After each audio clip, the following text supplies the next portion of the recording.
pudieron tener práctico, vieron que todo es evolutivo. El año pasado era impensable que ustedes se acerquen al hospital y este año ya 2 veces por semana van a estar cara a cara con el docente. Y bueno, y como yo les dije ayer a mi comisión, la idea es igual avanzar, o sea, que la cursada no termine como está empezando, sino tratar de ver en función de la situación epidemiológica y también sabiendo que casi todos ustedes están vacunados, cómo empezar a incorporarlos un poco más a la actividad cotidiana del hospital. O sea, que lo que les puedo garantizar es que no va a empezar igual, no va a terminar igual que lo que empezó, ¿está? O sea, que van a tener la mayor cantidad de situaciones prácticas posibles. Yo necesitaría, si ustedes pueden, hacer una lista de ustedes, de los que estén vacunados, los que estén con una dosis, con 2 dosis, ¿está bien? Porque yo necesito hacer una presentación hay un comité de crisis en el hospital que es el que va regulando un poco las actividades. Y me gustaría hacer una presentación como para que ustedes puedan empezar a ver pacientes, a interrogarlos, ¿está bien? Para eso me sería de mucha utilidad. Yo ayer informalmente pregunté en las 2 comisiones que estaban cerca míos y todos por lo menos tenían una dosis y algunos tenían 2 dosis, ¿sí? Pero si eso lo podemos objetivar, me serviría para poder avanzar, ¿está? Bueno, hoy vamos a ver, los 2 temas que vamos a ver son temas importantes. El segundo, sobre todo, shock, es una situación de altísima frecuencia y altísima mortalidad, con lo cual está bueno que ustedes empiecen a reflexionar y a pensar un poco sobre eso. Y endocarditis es una situación patológica que, aunque ustedes no lo crean, es de difícil diagnóstico. O sea, en general, las endocarditis subagudas se diagnostican en forma tardía, cuando ya el paciente tiene daño del aparato valvular y daño de su constitucional general. Entonces, un poco la idea es que todos reflexionemos sobre todas las situaciones polémicas que se dan en la endocarditis, ¿sí? Me gustaría que ustedes, si leyeron, me cuenten qué partes, o sea, qué cosas de endocarditis les pueden parecer polémicas a ustedes.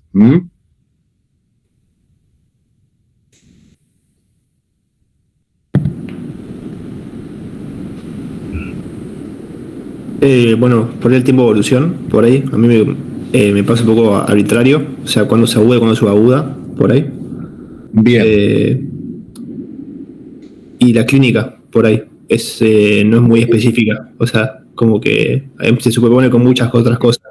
Exacto, y por ese motivo hay un delay en el diagnóstico. Lo vamos a ver. En realidad, la división por tiempo tiene más que ver con el tipo de gérmenes o el tipo de huésped sobre quién ocurre la endocarditis que sobre el tiempo. Si bien se basa en un tiempo, tiene que ver con el tipo de gérmenes, ¿sí? ¿Qué más? ¿Qué otras polémicas les parece que hay a ustedes? Yo, doctor, no me quedó muy en claro cuando leí el tema de la profilaxis, porque vi que algunas guías recomendaban la profilaxis en todos los pacientes, por ejemplo, ante determinadas intervenciones orales o genitourinarias o lo que sea, y otras guías recomendaban a aquellos pacientes que, por ejemplo, nada más tienen válvulas protésicas o... Muy bien, la prevención. La endocarditis es una de las patologías más prevenibles y menos prevenidas. Básicamente se debería hacer profilaxis en todos los procedimientos donde va a haber bacteriemias transitorias, ¿sí? En general hay bacteriemia transitoria cuando uno en una cirugía, por ejemplo, corta la piel, o cuando se hacen procedimientos odontógenos donde hay contacto, digamos, de lo que yo estoy haciendo con la sangre que después se hace venosa, digamos. Pero está muy bien la pregunta porque es muy polémico. ¿Qué más? ¿Qué otras dudas, polémicas ustedes creen que podemos plantear? Me llamó la atención el hecho de que haya émbolos en forma tan frecuente, sobre todo en las situaciones agudas, y que los haya ya al momento del diagnóstico. Muy bien. Respecto a otras localizaciones. Sí, por supuesto. O sea, es una patología del endotelio, en general del endotelio arterial. Ustedes saben que las válvulas, que el corazón en sí, en realidad, está considerado un vaso más. O sea, el corazón tiene las mismas capas que cualquier arteria. Entonces, algo que está en circulación arterial tiene altas chances de desprenderse. ¿Qué más? A mí me sorprendió que no sé si hay muchas más patologías, pero que se diferencia el tratamiento entre poblaciones que quizás no diferenciamos en otros tratamientos, como los drogadictos intravenosos, la claro. Como decía antes, el tipo de endocarditis va a depender del germen y del huésped. Entonces, digamos, un paciente que tiene acceso a su sistema vascular venoso tiene altas chances de tener endocarditis por estafilococo. Un paciente cuya endocarditis se genera a partir de gérmenes de la boca tiene altas chances de tener algún germen del género streptococo, y entonces ya, de acuerdo al tipo de endocarditis o al tipo de huésped, son los tratamientos que uno hace. ¿Qué más? Bueno, y por un poco también la elección del antibiótico, que es como lo que usted decía, o sea, es puramente empírico, ¿no? O sea, en base a la clínica del paciente yo me guío, bueno, te paciente le di este antibiótico porque tiene esta predisposición, o era una guía, eso, para dar el antibiótico. No, es empírico ante la sospecha, pero si hay un tratamiento que es cero empírico, es el de la endocarditis, no solo en cuanto al antibiótico, sino en cuanto a la dosis. Es de las pocas patologías, o sea, yo normalmente, vamos a suponer que tengo un paciente con una neumonía, hago un cultivo de esputo y trato al paciente en función del antibiograma del cultivo de esputo, ¿sí?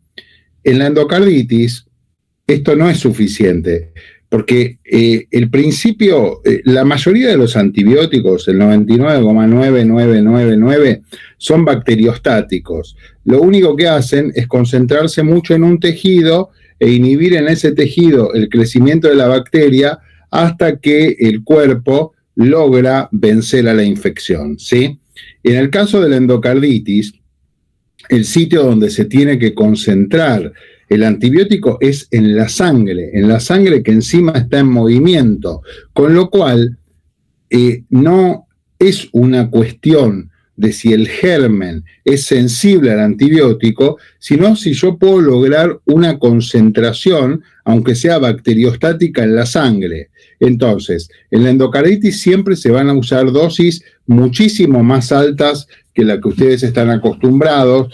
En general, se van a hacer tratamientos endovenosos largos y se va a monitorear el tratamiento por dos parámetros más. Uno que se llama SIM, que es concentración inhibitoria mínima, ¿sí? O sea, yo tengo la cepa que aislé del germen y la voy sometiendo a diferentes diluciones del antibiótico para ver si tiene una SIM baja, o sea, si yo puedo lograr en sangre esa concentración.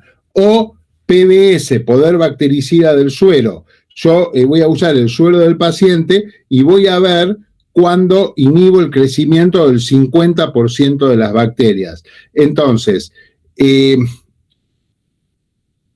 la endocarditis tiene quizás uno de los tratamientos más personalizados de todas las infecciones, ¿sí? Es como tratar a la tuberculosis o el HIV, o sea, son situaciones donde uno no alcanza con saber que un germen es sensible a tal antibiótico. De hecho, puede fracasar absolutamente el tratamiento si solo lo basamos en sensibilidad. ¿Está bien, Santiago? Sí, perfecto. Vale. Igual de todo esto vamos a hablar, pero Doctor, y respecto a esto que dijo, o sea, yo había leído que en general eran necesarios antibióticos bactericidas, no bacteriostáticos, porque, o sea, la infección va a continuar. Sí, lo que pasa que hay muy pocos antibióticos que puedan ser bactericidas digamos, en la sangre.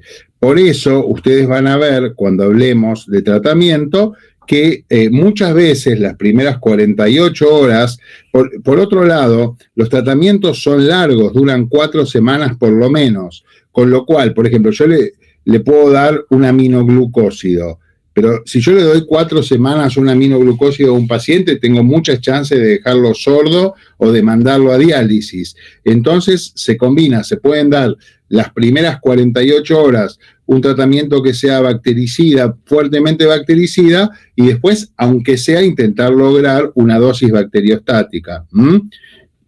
Ustedes piensen que un paciente con endocarditis puede llegar a recibir 16 gramos por día de ampicilina, ¿está bien? Justamente porque es muy difícil que se concentre en sangre.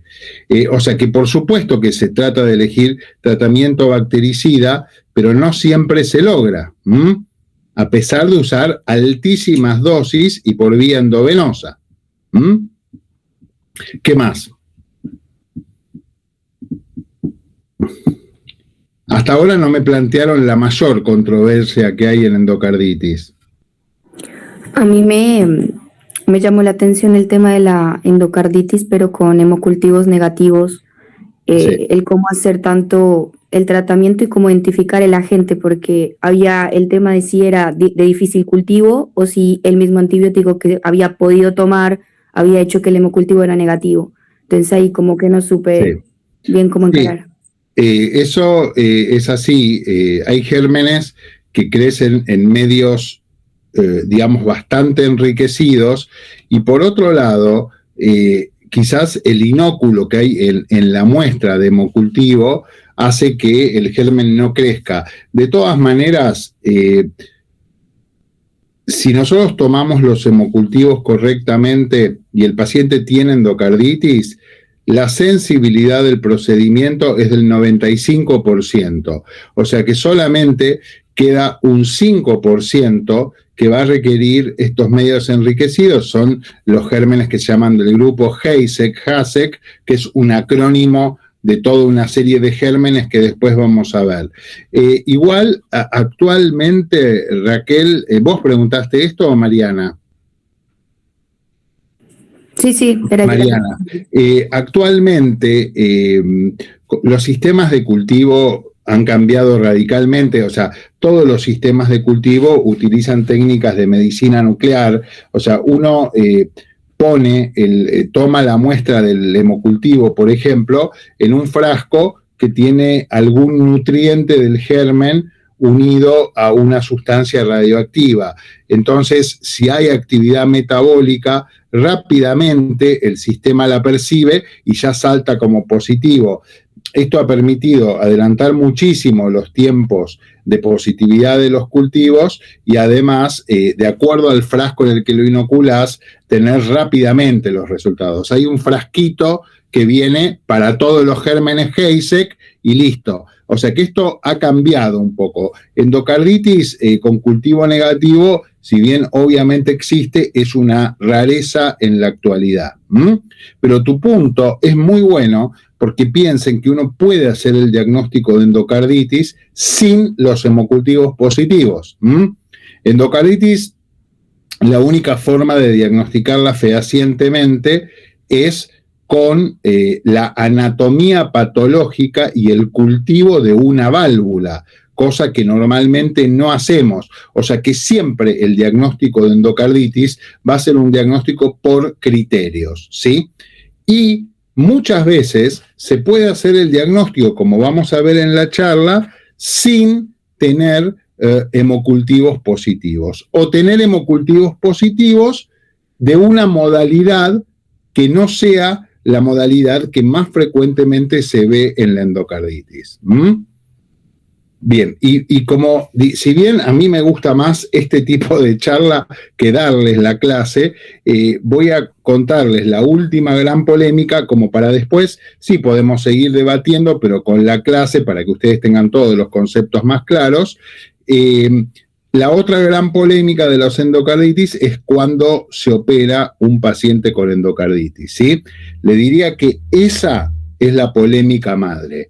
O sea, hay un momento en el que uno a veces tiene que decidir si uno le hace un recambio valvular al paciente cuando todavía está cursando la endocarditis y cuando uno cree que todavía tiene los gérmenes dando vueltas. Con lo cual, hablamos de una cirugía de alto riesgo y es motivo muy frecuente de polémica, sobre todo entre los cirujanos cardiovasculares y las especialidades clínicas, ¿sí?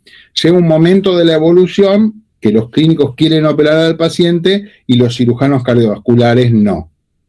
El cirujano cardiovascular tiene una mente bastante especial, ¿no? No se olviden que son son los únicos que agarran al corazón, lo paran el corazón y después lo arrancan de nuevo, ¿no?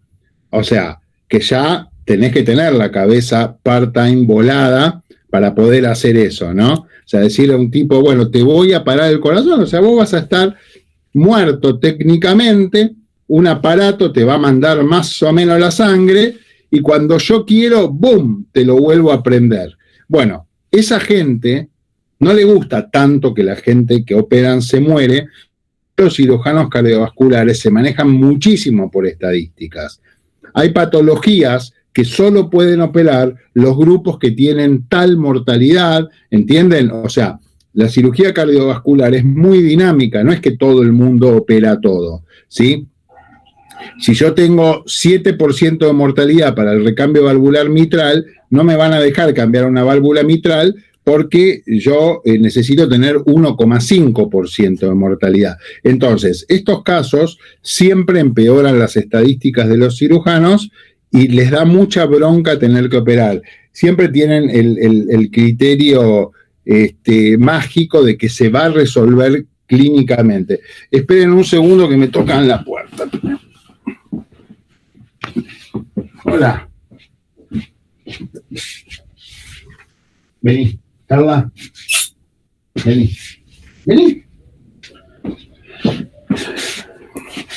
Hola. No, era mi perrita, acá está. Ahí viene. Vení. Bueno, se fue. Vamos a empezar entonces la charla, ¿sí? Voy a poner el modo de compartir. Que es presentar ahora debe ser, ¿no? Sí, tu pantalla completa. Bueno.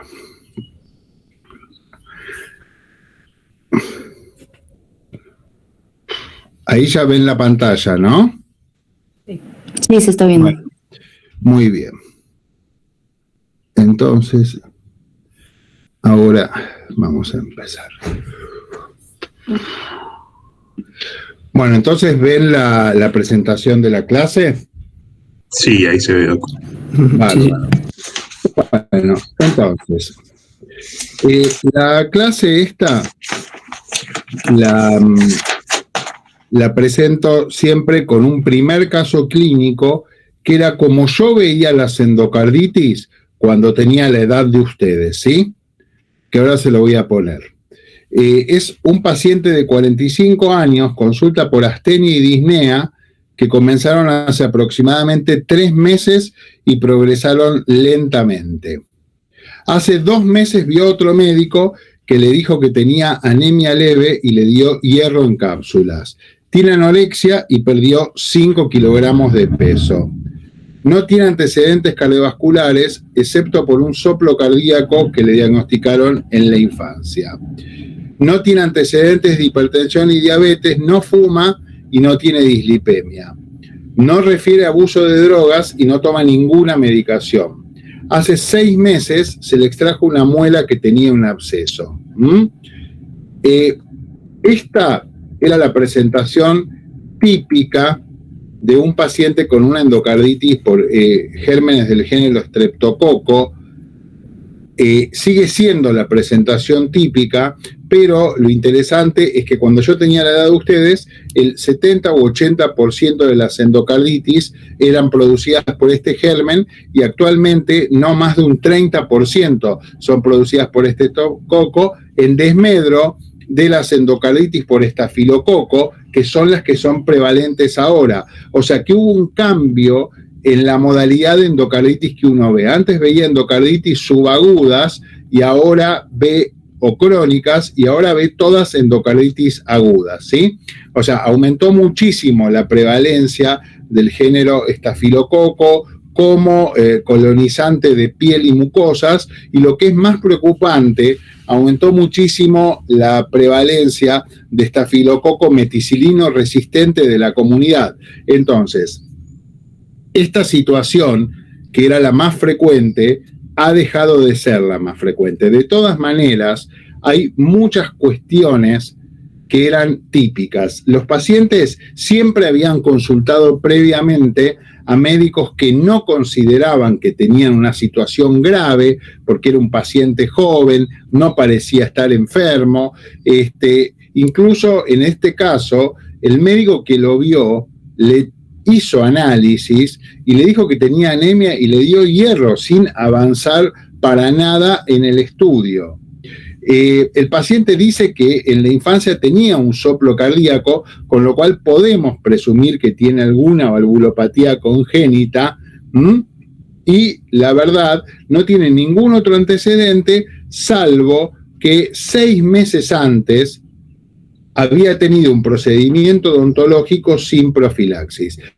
Entonces, este caso, lo que quería mostrar, o lo que quiere mostrar, es la típica presentación de una endocarditis lenta por gérmenes que son gérmenes habituales nuestros de la piel o sobre todo de la cavidad oral, que tienen un crecimiento realmente lento, pero que si no son diagnosticados a tiempo, al momento del diagnóstico van a tener un severo daño estructural, ¿sí? Chicos, una cosa, porque ahora yo no los estoy viendo, cualquier duda o lo que sea, directamente me preguntan a lo largo de la clase. ¿Está bien? Sí, doctor, una pregunta. Acá la antigüedad del cuadro se toma desde la cirugía que pensamos que la ocasionó o desde el inicio de los síntomas. Hay que tomarlo desde el inicio de los síntomas, ¿sí? El paciente empezó hace 3 meses. Después uno puede pensar que tiene la endocarditis desde que le hicieron el procedimiento odontológico, pero tampoco, a ver, si yo les pregunto a ustedes cuántos hicieron un procedimiento odontológico en el último año, quizás la gran mayoría o muchos me dicen que lo hicieron.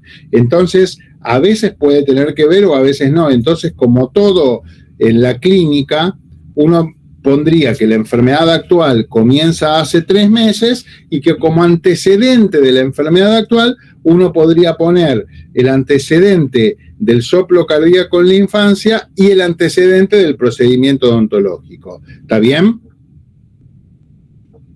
Sí, perfecto, gracias. Bueno, pero hagan así, porque yo no los veo, o sea que no les puedo decir, habla vos, no hables vos. Cuando quieren, no es falta de respeto hacerme la pregunta, ¿sí? Bueno, entonces, la definición de endocarditis infecciosa es una infección que por prevalencia es generalmente bacteriana y que se localiza en el endocardio. Como dije antes, puede estar en cualquier lugar del endocardio, puede estar en la válvula o puede estar en el endocardio libre. Por características reológicas, va a ser mucho más frecuente que se asiente en una válvula, pero no es 100% necesario que ocurra así de esta manera. La incidencia en Estados Unidos es aproximadamente, de acuerdo a las series, de 1.5 a 6.2 cada 100.000 habitantes.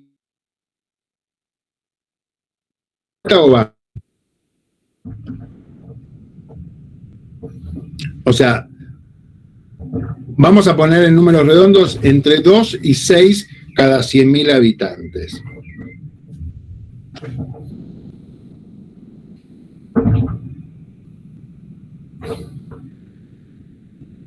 ¿Estamos? ¿Están o no están, chicos? Sí, es perfecto. baja. Sí. Bien.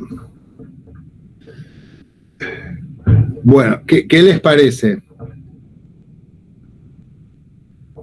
Es que justo se cortó cuando hizo la pregunta, así que ahora estamos cayendo que preguntó si era una prevalencia alta o baja, ¿Cómo? ¿no? ¿Ahí me están escuchando o no? Ahí ahora sí la escuchamos. Bueno, ¿qué les parece? ¿Es una incidencia alta o no? No. Baja, ¿no? Sí, Muy parece bien. bajo. No, esto no. Parece baja. Bien.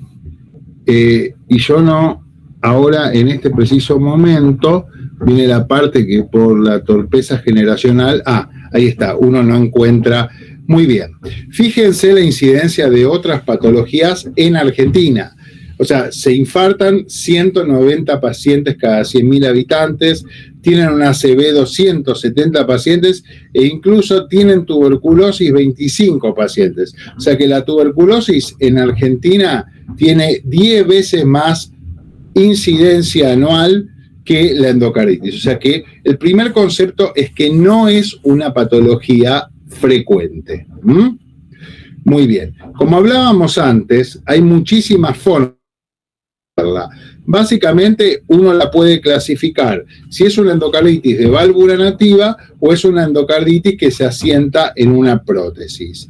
Las prótesis tardan aproximadamente 1 año en reendotelizarse, por lo cual si la infección en una válvula protésica es antes del año, va a tener un tipo de gérmenes, y si es tardía, es decir, después del año, los gérmenes que la producen se van a asimilar a los gérmenes que producen las endocarditis de válvula nativa. Otro grupo totalmente diferente, como decían antes, es en los drogadictos endovenosos. ¿Por qué? Porque los drogadictos endovenosos lo que hacen es tener acceso al sistema venoso en forma directa con una aguja, es decir, que tienen muchísimas chances que los gérmenes se asienten en el lado derecho del corazón. O sea, las endocarditis en los drogadictos primero eran en general por estafilococo y eran en las válvulas del corazón derecho, ¿sí? Entonces, estos son los 3 grupos principales que nosotros evaluamos en cuanto o a la forma por la cual se produce la endocarditis o al tipo de válvula.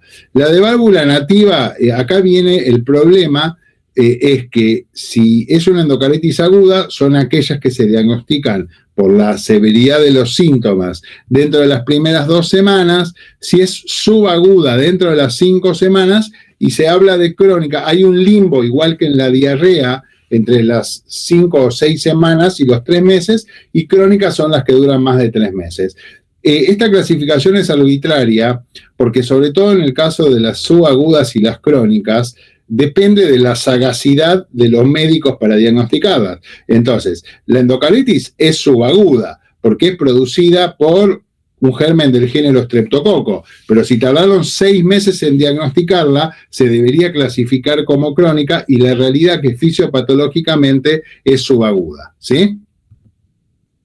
Bueno, endocarditis no puede tener quien quiere, sino quien puede. Es importante, fundamental, que se den una serie de condiciones para poder producirse.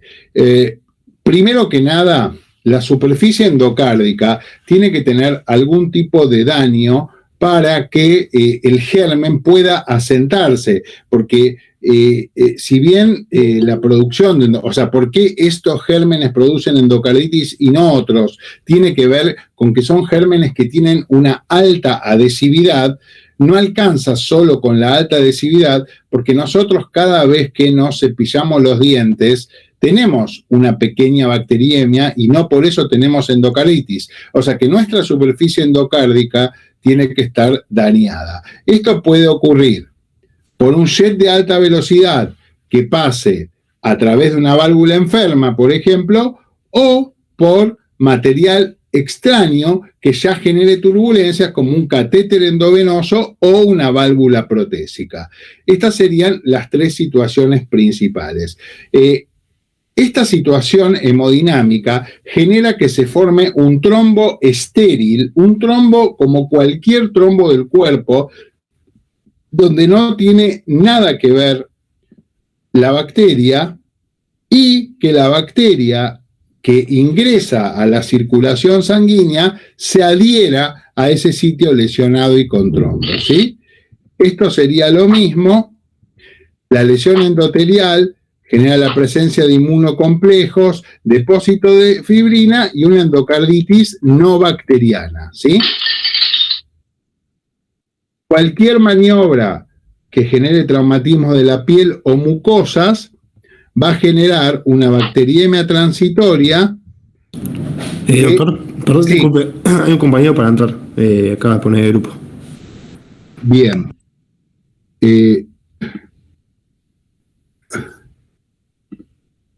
Listo.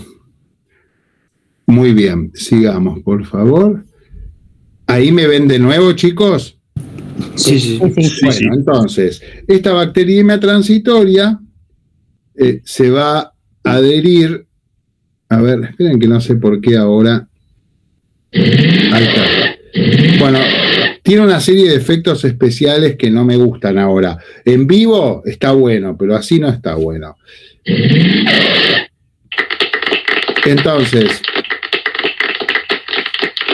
la unión de las dos cosas, de la endocarditis trombótica no bacteriana y la capacidad de adherencia de ese germen, genera una vegetación séptica.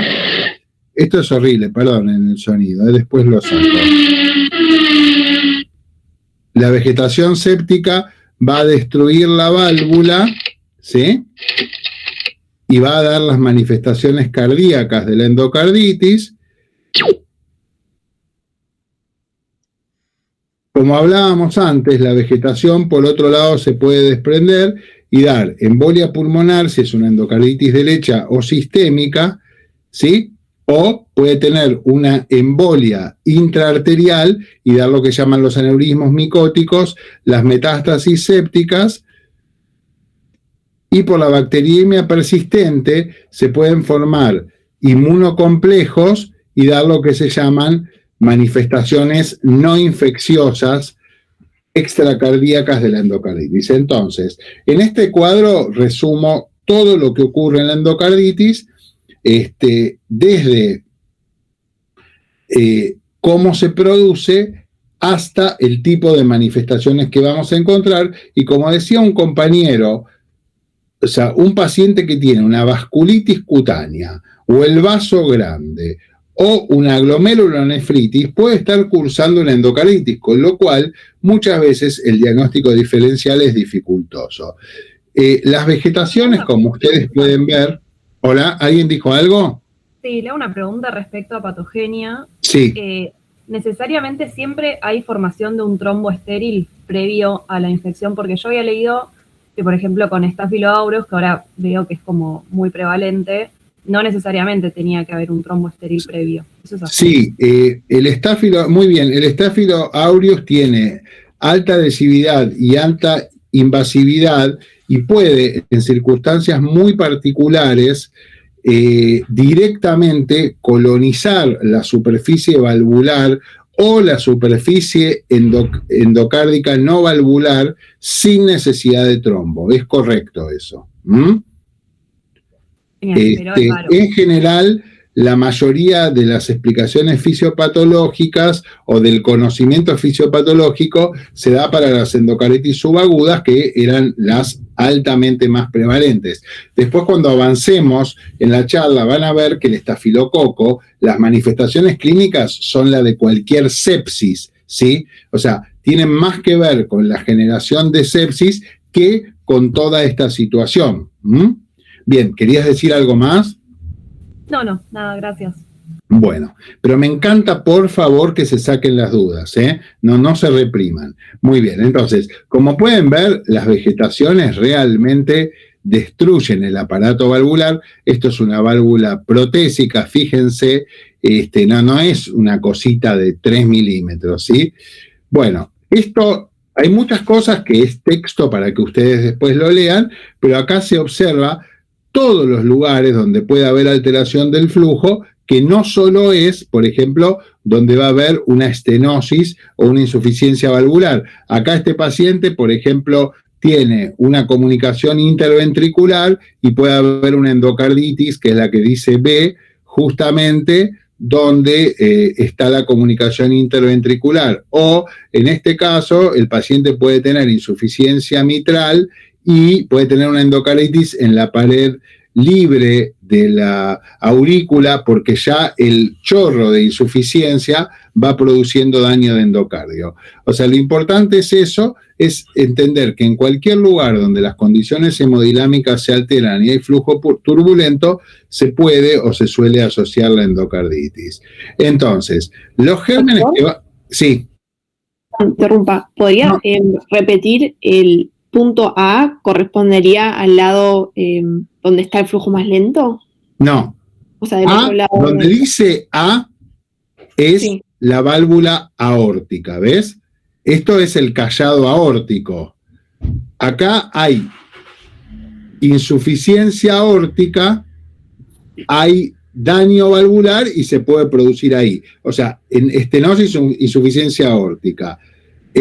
A su vez, también acá está mostrando que por esta insuficiencia aórtica puede haber daño del tabique y formación, o lo que es B, que es una comunicación interventricular. ¿Sí?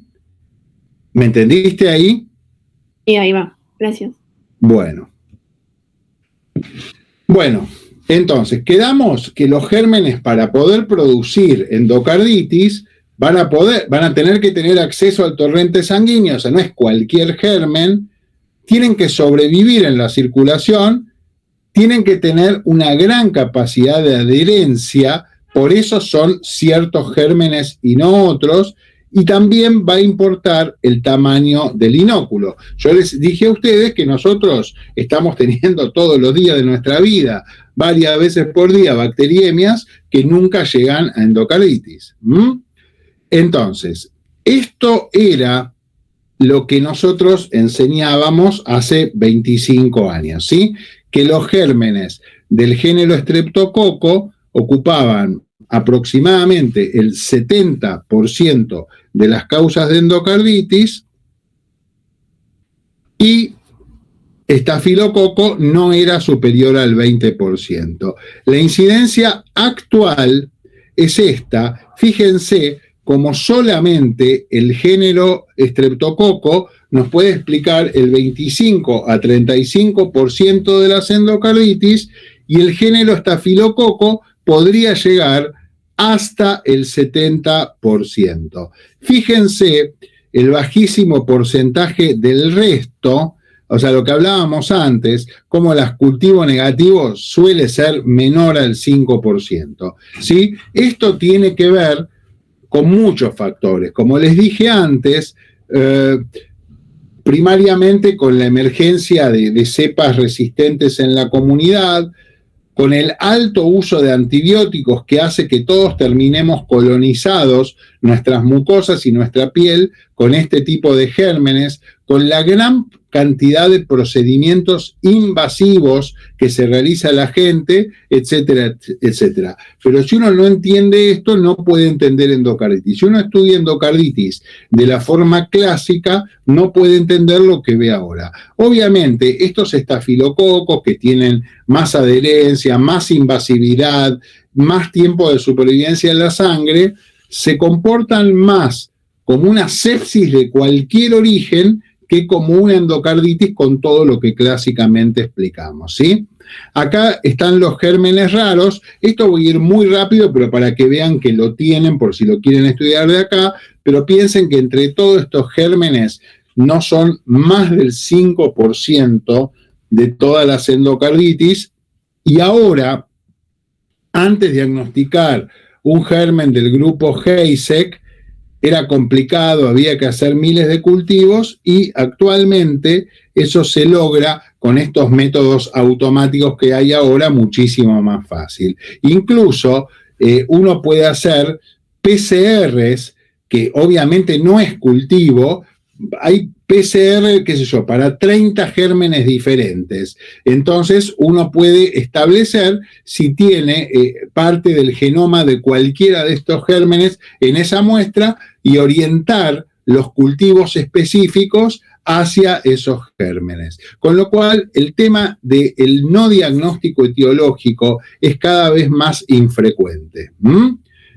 Bueno. Este punto es muy importante. Yo dije que las endocarditis se diagnostican por criterios, o sea que no se diagnostican, no hay nada patognomónico, como dije antes, salvo tener la válvula en la mano y cultivarla. Siempre los criterios que se usan desde hace 30 años o 40 son los criterios de Duke, que fueron siendo modificados sobre todo por la presencia del ecocardiograma como un método cada vez más usado. Digamos que cuando yo tenía la edad de ustedes, se hacía más hincapié en la aparición de un soplo nuevo que en cualquier otra cosa, y ahora simplemente uno tiene un montón de criterios en el ecocardiograma que permiten hacer el diagnóstico. Entonces, los dos criterios mayores son criterio de gérmenes, o sea, encontrar gérmenes que normalmente producen endocarditis en la sangre, o encontrar algún signo de afectación endocárdica. Entonces,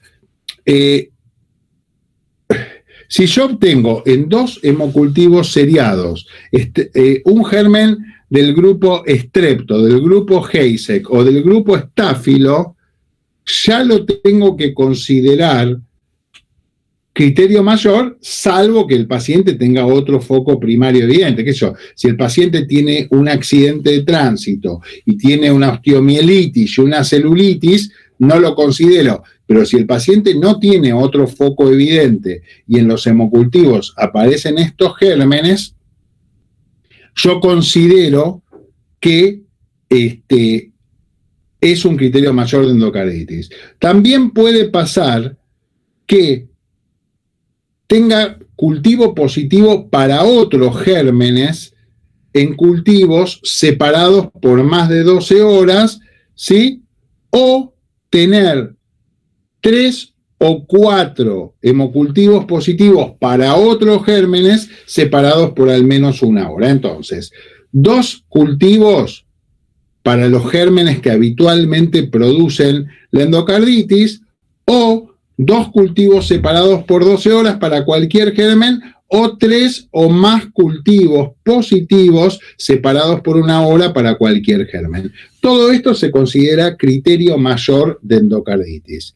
En cuanto a el criterio de afectación endocárdica, puede ser la aparición de un nuevo soplo o peoría de un soplo existente, o la visualización en ecografía de una masa que cumpla criterios de vegetación en la válvula, o un absceso subvalvular, o una dehiscencia de una válvula protésica. En este punto es importante decirles que la ecografía transtorácica, la ecografía convencional, tiene 50% de chances de encontrar una endocarditis, solo 50. Si la encuentra, la especificidad es del 100%, pero si no la encuentra, puede haber en un 50% la posibilidad de que sí la tenga. Entonces, cuando uno tiene una fuerte sospecha de endocarditis o ya tiene la endocarditis diagnosticada, pero quiere evaluar mejor el aparato valvular, se recurre a la ecografía transesofágica, ¿sí? La ecografía transesofágica tiene 98% de sensibilidad y especificidad para el diagnóstico de endocarditis. ¿Está bien? ¿Hasta acá me siguen con los criterios mayores? Sí. Bueno, Sí, perfecto. yo lo digo muy despacito porque esto es la clave de todo, porque después empiezan las dudas con este tema. O también Perdón, ¿cuánto dijo que era la sensibilidad de la ecografía transesofágica? 98% de encontrar algún daño endocárdico que pueda ser atribuido a endocarditis cuando el paciente tiene endocarditis. ¿Está? Sí, perfecto, De gracias. acuerdo a los trabajos también pueden encontrar 90, pero está ahí entre 90 y 98. Bueno, o podemos buscar lo que llaman criterios menores. Los criterios menores, los voy a leer porque es importante saberlos, es que uno tenga una fuerte predisposición, ya sea por una cardiopatía previa o por consumo de drogas endovenosas. En mi época era re común consumir las drogas endovenosas, ¿sí? Lo que pasa es que ahora se inventaron tantas cosas que no tenés por qué pincharte, que ya queda casi como una rareza. No sé cuánta gente conocen ustedes adicta a la heroína endovenosa, me imagino que pocos, pero en mi época no era tan infrecuente, ¿está? Doctor, y dentro de lo que es cardiopatía predisponente, una duda que me surge es hipertensión, claramente no cuenta por un tema. No cuenta. Okay. Es básicamente las diversas valvulopatías o las comunicaciones interventriculares o interauriculares, ¿sí? Pero sobre todo las interventriculares. ¿Está bien? Sí, gracias. Bárbaro. La presencia de fiebre, la presencia de toda una serie de fenómenos vasculares que pueden ser embólicos o inmunológicos, ¿sí? Datos microbiológicos, que el paciente tenga hemocultivos positivos, pero que no cumpla todos los criterios que ya mencionamos, o un ecocardiograma que vea una imagen que es dudosa para endocarditis. O sea, estos criterios son mucho más difusos, pero como dije, no siempre podemos cumplir con los dos criterios mayores y por eso es importante estos criterios. Entonces, como les dije antes, el criterio definitivo de endocarditis es encontrar en la válvula las lesiones patológicas o que de una válvula cultive un germen. Los criterios clínicos son que el paciente tenga dos criterios mayores, uno mayor y tres menores o cinco menores, ¿sí? Estadísticamente tiene la misma sensibilidad estas tres cosas. ¿Está bien? Entonces, yo para diagnosticar endocarditis tengo que tener o los dos criterios mayores o uno de los dos criterios mayores y tres menores, o 5 de los 6 criterios menores. ¿Alguna duda con esto? Bueno, sigamos. En cuanto a presentación clínica, lo vamos a pasar porque ustedes ya lo vieron seguramente en semiología. Simplemente remarcar, fíjense, que de todos los fenómenos clínicos, lo más frecuente es la presencia de fiebre. En esta serie fue en un 96%, y la presencia de marcadores inflamatorios. Estas dos cosas son las únicas que superan el 50% de las presentaciones. Fiebre y evidencias de inflamación como eritro elevada y PCR elevada. Fíjense que todo lo demás que les vamos a preguntar es muy poco frecuente, las hemorragias en astrilla, los nódulos de Oller, todas las cosas que ustedes estudian y yo también, son muy poco frecuentes, quizás salvo la presencia de un soplo nuevo y la presencia de hematuria. Todo lo demás es realmente poco frecuente y de hecho por eso solo se consideran como criterios menores.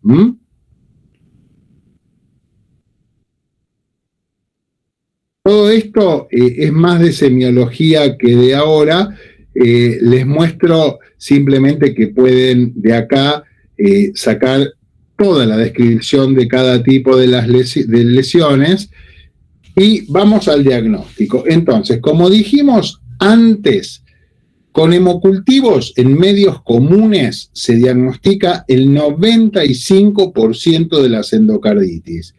Y el caso de que los cultivos sean negativos puede ser por dos motivos. O porque sean organismos de este grupo HACEC o porque el paciente haya recibido antibióticos previos a la toma de hemocultivos, situación que no es tan infrecuente en Argentina, donde el farmacéutico le da un antibiótico al paciente cuando el paciente se lo pide. O sea que uno de los motivos en Argentina por los cuales vamos a tener endocarditis con cultivo negativo es que el paciente haya estado expuesto a antibióticos. Que por supuesto el antibiótico no va a curar al paciente, pero el cultivo es negativo porque in vitro inhibe el crecimiento del germen, que capaz que en ese momento tenía un bajo inóculo. Después, los estudios básicos en el electro, lo que más frecuente vamos a ver es que el paciente pueda tener un bloqueo aurículo-ventricular de cualquier grado, porque cuando las endocarditis, tanto aórticas, de la válvula aórtica como mitral, se empiezan a extender al aparato subvalvular, hay un tabique, que es el tabique mitroaórtico, por donde pasa la conducción, y por eso vamos a ver bloqueos. Por eso, sobre todo en la endocarditis mitral, nosotros le hacemos electrocardiograma diario a los pacientes a ver si va aumentando el grado aurículo-ventricular. En la placa de tórax, y sobre todo en los pacientes con endocarditis derecha, vamos a ver imágenes compatibles con émbolos sépticos, y en el ecocardiograma vamos a tratar de ver las vegetaciones. Acá pueden ver en una endocarditis derecha todas estas imágenes nodulares, ven, sobre todo se ven un poquito mejor en el pulmón derecho, son típicas de embolias sépticas pulmonares por endocarditis derecha. Acá se ve más claramente. Esto son todas cosas de vegetaciones. Acá están las complicaciones que ya las fuimos hablando, ¿sí? Lo más peligroso, digamos, inicialmente son las embolizaciones, porque en general los émbolos que salen del corazón izquierdo suelen ir al cerebro o al ojo, así que digamos que la complicación se puede transformar en una enfermedad grave en sí misma, que tengan abscesos en otros lugares, que se destruya la válvula o que se extienda localmente la infección.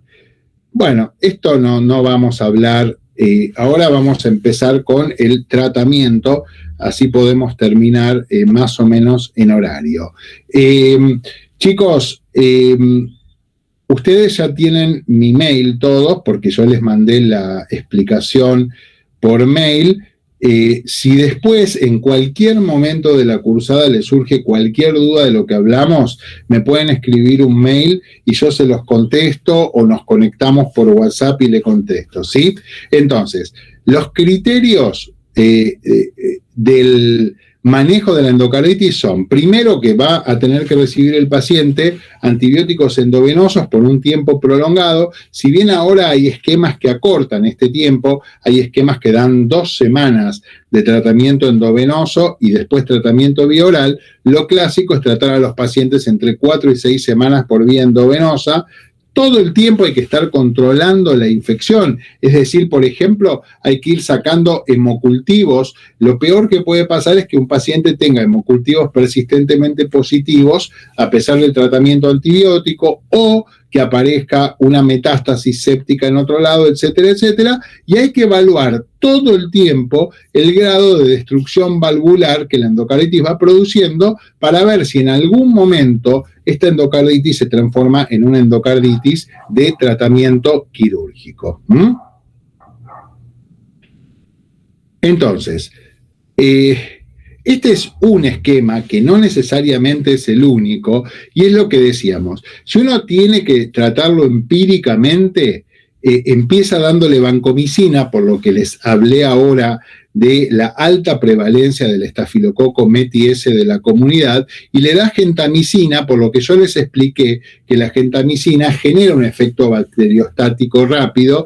Entonces, si yo tengo que hacer un tratamiento empírico o muchas veces al inicio de los otros tratamientos le agrego gentamicina. Fíjense que si tengo un estrepto, uno lo puede tratar con penicilina o ampicilina, pero los primeros días, las primeras 48 horas, se puede dar también un aminoglucósido.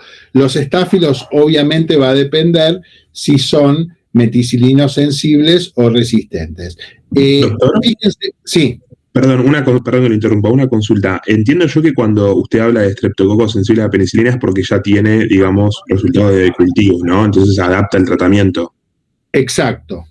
Y esa parte no entendí por qué entonces le daría gentamicina si usted ya sabe que es un estrepto sensible a la penicilina y por qué no le da penicilina solo.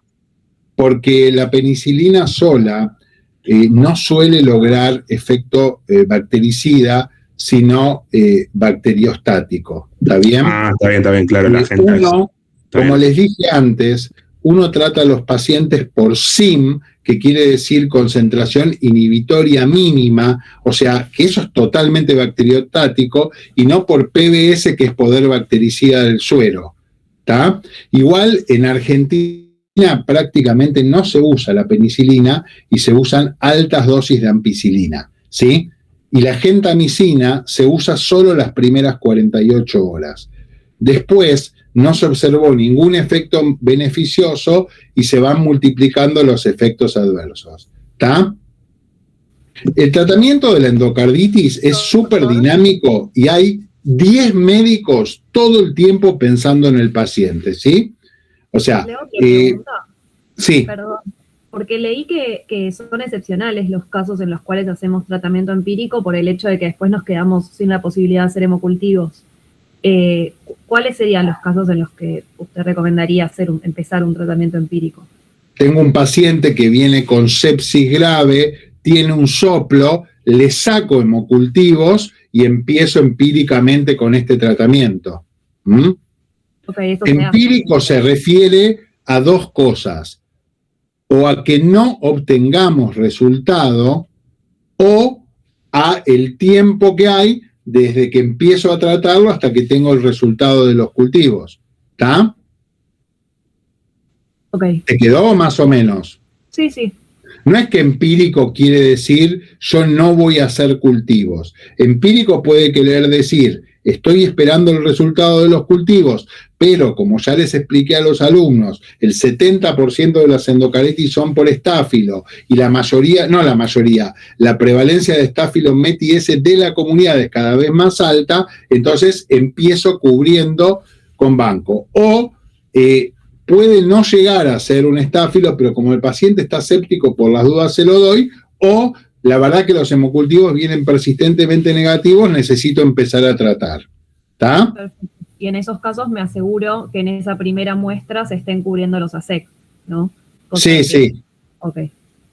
No solo los ASEC, el mayor problema es el estáfilo METI-S de la comunidad, METI-R de la comunidad, ¿sí?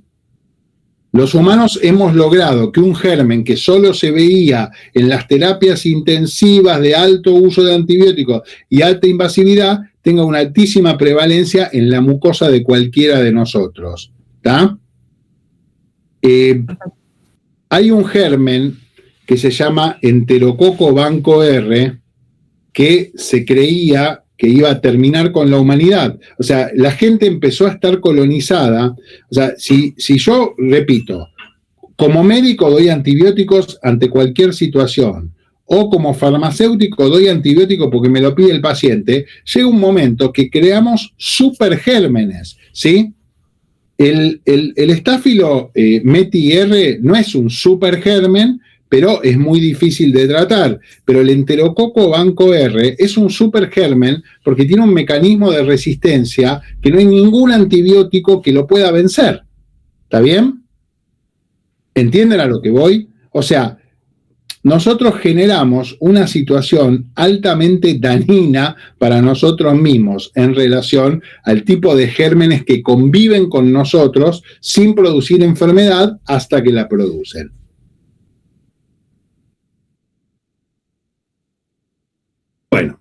acá viene la parte más polémica. Necesito que estén... Doctor, una consulta. Ahí en la diapositiva decía nafcilina. La verdad que es la primera vez que... Nafcilina. La primera vez que lo escucho en mi vida. Ni en fármaco ni en infecto. Sí, nafcilina, esto está basado en las guías americanas. La nafcilina es como si fuera una cefalosporina de primera generación, ¿sí? Con más efecto sobre el estáfilo. Si lo quieren traducir a Argentina, y está muy bien que lo digas porque uno a veces se le pasa eso, ahí tendría que decir cefacilina o cualquier cefalosporina de primera generación, de uso endovenoso. ¿Está bien? Nafcilina es muy similar a una cefalosporina, pero tiene más efecto sobre estáfilo. ¿Está? Sí, perfecto, gracias. Bueno, pero está bien que me lo regula, porque estas son las guías de la Sociedad Americana de Infectología y puede no ser exactamente coherente. Esto directamente les mandaré una aclaración después, ¿sí? Porque no quiero, está muy bien que me lo digan porque si uno no se da cuenta, no quiero que se lleven ese concepto, ¿está bien? Bueno, entonces, el tratamiento quirúrgico es muy difícil.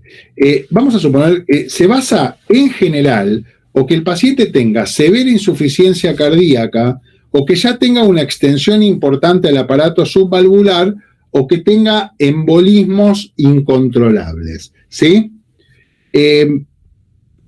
Si el paciente tiene insuficiencia cardíaca grado 3 o 4, inicialmente se intenta tratamiento médico, nitroglicerina, diuréticos, todo lo que ustedes saben del tratamiento de la insuficiencia cardíaca, y si tiene buena respuesta, uno termina el tratamiento de la endocarditis y después se plantea de si tiene que hacer un recambio valvular. O sea, no necesariamente insuficiencia cardíaca severa es sinónimo de cirugía. Es sinónimo de cirugía cuando no hay respuesta. ¿Está bien? Si el tratamiento médico no tiene respuesta y el paciente persiste en insuficiencia cardíaca, hay que hacer el recambio valvular urgente. Esta situación es la situación donde nos peleamos todo el tiempo con los cirujanos.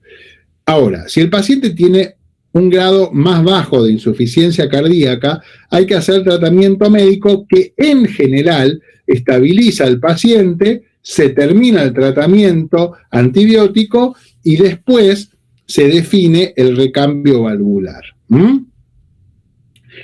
Ahora, si el tratamiento médico es insuficiente y el paciente empeora, hay que hacer el recambio valvular. O sea que hasta el momento el recambio valvular en agudo lo hacemos cuando el paciente está con insuficiencia cardíaca severa sin respuesta al tratamiento.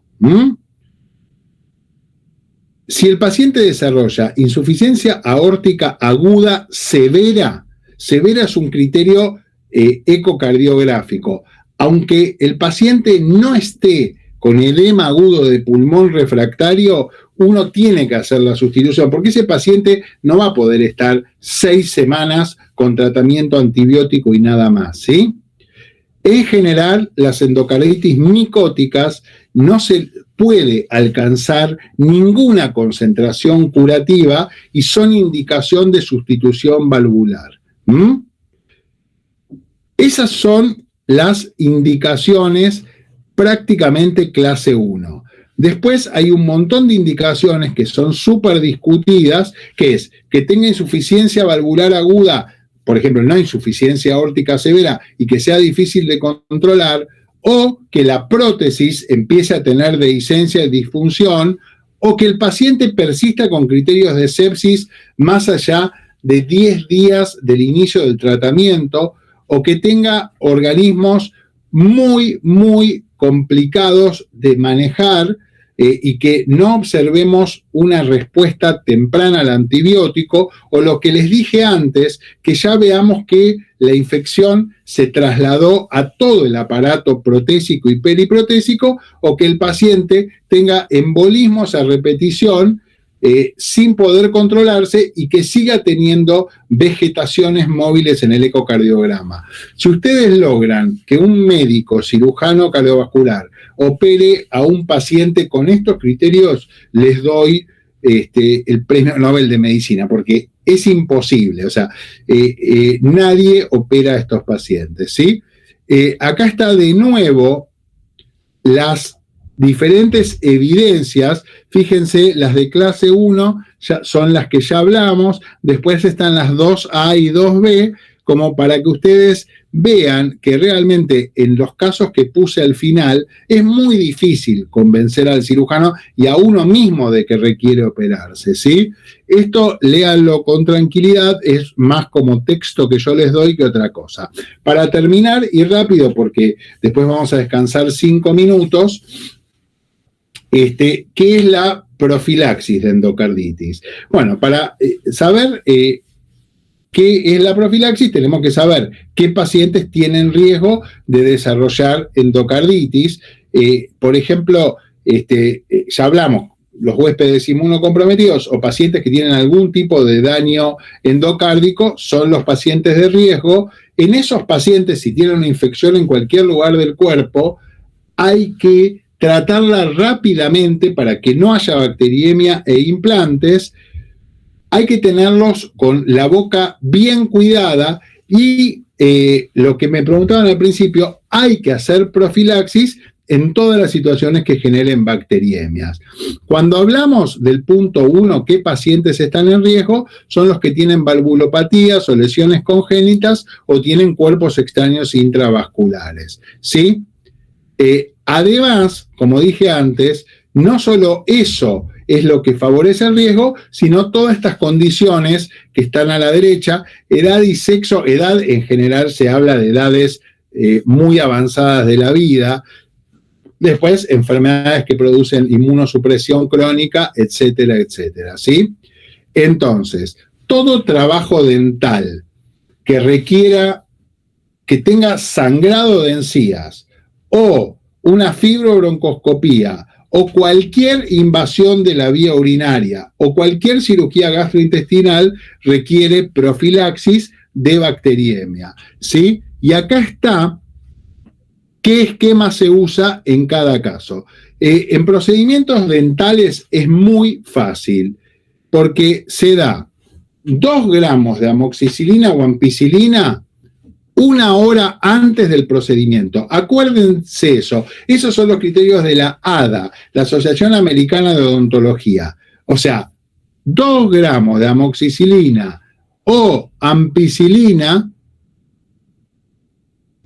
1 hora antes del procedimiento. ¿Está bien? Después, ¿qué pasa? Si no toman medicación oral, ¿qué se le puede dar endovenoso? Si son alérgicos a la penicilina, pero ustedes piensen esto, ¿sí? O sea, 2 gramos de amoxicilina 1 hora antes evita la mayoría de las endocarditis post procedimiento odontológico, ¿sí?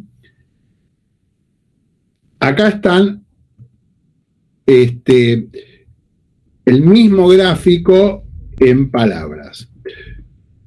Bueno, muy rápido yo traté de darles un pantallazo de un tema que es largo, es difícil y es polémico.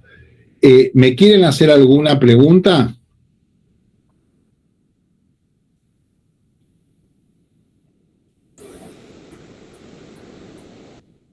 A ver. ¿Están?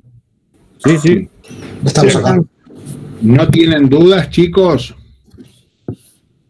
Tal vez, doctor, una pregunta en cuanto al caso clínico que nos planteó. O sea, con el caso clínico tendríamos que nosotros sospechar de una endocarditis, o el caso clínico es para resolverlo. Sí. O... No, el caso clínico ese no es para resolverlo, porque si no se los hubiera dado así.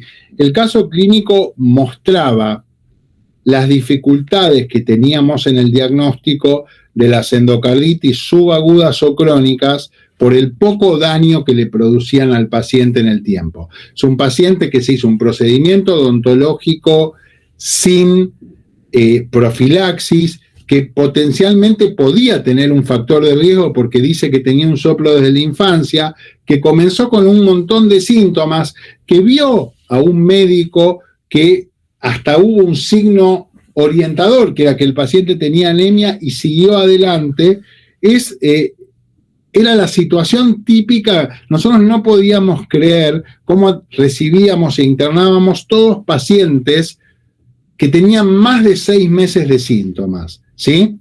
Ese caso es más para despertarlos a ustedes en cuanto a que siempre tienen que pensar en endocarditis, que era un caso para resolver, ¿sí? Buenísimo. En este caso, la actividad más participativa la hice al principio preguntándole a ustedes dudas y cuestiones polémicas de la endocarditis, ¿sí? ¿Qué más? Doctor, a mí lo que me confundió leyendo es el tema de la anemia. Sí.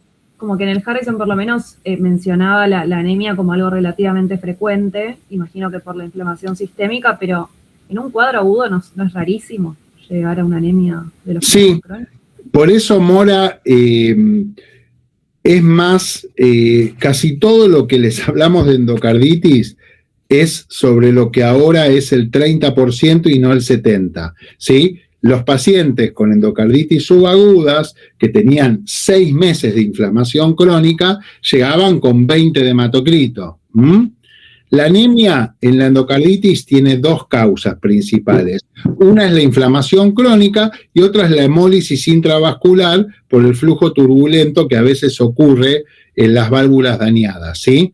Pero las endocarditis agudas van a tener el grado de anemia que tiene cualquier paciente séptico, no más que eso.